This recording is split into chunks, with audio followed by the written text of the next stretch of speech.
এই মেহমানদারিটাও ইব্রাহিম নবীর একটা গুরুত্বপূর্ণ সুন্নত। ইব্রাহিম নবী আল্লাহ পাকের এমন একজন নবী ছিল যিনি মেহমান ছাড়া খাবারই খাইতো না। আর আমরা তো এখন মাশাআল্লাহ মেহমান না আসলে খুশি হই, ঠিক কি না? মেহমান আসলে আরেক যন্ত্রণা, বাজারঘাট করো, রান্নাবান্না করো, এরপরে খরচ তো আছেই। ভাই মেহমান বাসায় আসলে আর মেহমানদারি করলে যে রিজিকে বরকত হয়, এটা যদি মানুষ মেহমানদারি করে উপলব্ধি করত, তাহলে আমার মনে হয় যে প্রত্যেকটা মানুষই মেহমানদারি করতো, ঠিক কি না? এখন মেহমানদারি না করতে না করতে এমন হচ্ছে যে ঘরের দরজাই বন্ধ, ঢুকাই যায় না, ঠিক কি না? সমস্ত নবী এবং রাসূল তারা মেহমানদারি করত। মেহমানদারির সুন্নতটা শুরু হয়েছে ইব্রাহিম নবীর সময় থেকে।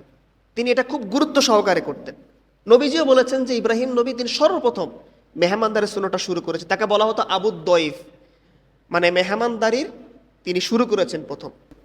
এবং আমাদের নবীজি এমন ছিল যে তিনিও সাহাবায়ে কেরামকে তিনি সুন্নতের প্রতি উদ্বুদ্ধ করতেন। একবার এক গ্রাম্য ব্যক্তি মসজিদে আসছে, তিনি খুব ক্ষুধার্ত। নবীজি আগে প্রথম তার ঘরে একটা খবর পাঠাইলেন যে জিজ্ঞেস করো তো আমার অমুক স্ত্রী ঘরে খাবার আছে কিনা।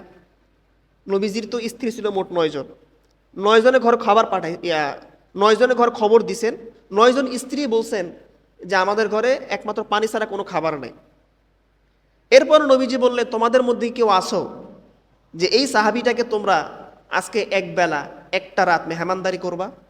একজন আনসারি সাহাবী আবু তালহা রাদিয়াল্লাহু আনহু, তিনি বললেন যে রাসূলুল্লাহ আমি পারবো। নবীজি বললেন ঠিক আছে, তাহলে তুমি তাকে মেহমানদারি করো। আবু তালহা তার ঘরে গেলেন, স্ত্রীকে বললেন যে নবীজির একজন মেহমান ঘরে আসবে, খাবার যা আছে রেডি করো।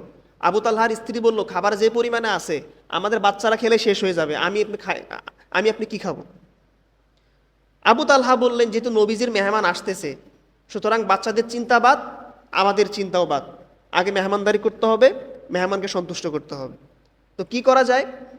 আবু তালহার স্ত্রী বাচ্চাদেরকে ঘুম পাড়ায় দিলেন। আর মেহমান যখন ঘরে আসছেন, স্ত্রীকে তিনি বললেন যে যখন মেহমান ঘরে আসবে আর যখন খাবার শুরু হবে তখন লাইট বন্ধ করে দিবা। অন্ধকারের ভিতরে মেহমান খাবে আর আমরা শুধু প্লেট নাড়ব, মেহমান যেন বুঝে যে আমরা তার সাথে খাইতেছি। সুবহানাল্লাহ। যখন মেহমান ঘরে আসলেন, কথা অনুযায়ী কাজ, মেহমানের সামনে প্লেটে খাবার দিলেন, স্বামী স্ত্রী দুইজন বসে গেলেন, প্লেট খালি, লাইটটা বন্ধ করে দিলেন। মেহমান বললেন যে আপনারা খাচ্ছেন না? বলে আমরা তো খাচ্ছি, আপনি খান, আপনি দূর থেকে আসছেন। মেহমান তিনি সন্তুষ্টিতে তিনি খাবারটা খেলেন, গ্রহণ করলেন। এই যে অন্ধকার রাতে, কুচকুচে অন্ধকার, মেহমানও দেখেন নাই যে মেজবান খাইছেন কিনা, কিন্তু এই দৃশ্যটা মেহমান না দেখলেও দেখছেন কে? আরো জোরে বলেন কে? পরের দিন যখন ফজরের নামাজে আবু তালহা যখন মসজিদে আসছেন, নবী তোমার এই মেহমানদারির উপরে আল্লাহ পাক এতটাই সন্তুষ্ট হয়েছেন, আল্লাহ পাক কোরআন শরীফ আয়াত নাজিল করেছেন ওয়ায়ুসিরুনা আলা আনফুসিহিম ওয়ালাউ কানা বিহিম খাসাসা, যে তারা হচ্ছে এমন মানুষ যারা নিজেদের উপরে তারা অন্যকে প্রাধান্য দেয়।